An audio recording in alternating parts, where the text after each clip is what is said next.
دوستای عزیز از این استفاده میکنیم. کاپوچینو خیلی خوشمزه، آب جوش میریزیم، خوب هم میزنیم،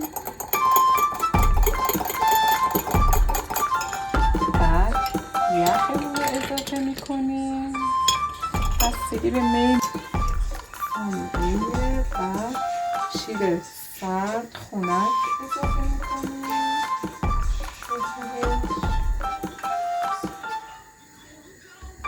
قهوه کاکائویی که قبلا با آب ولرم حل کردیم، یه قاشق کاکائو رو اضافه میکنیم به این شکل. بسته به ذائقه به این حالت.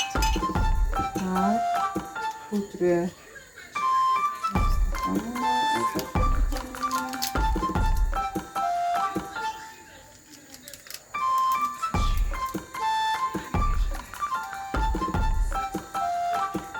ببینید چقدر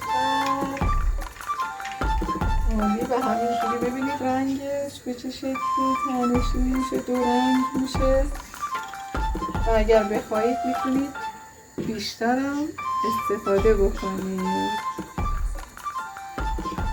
متشکرم از شماها.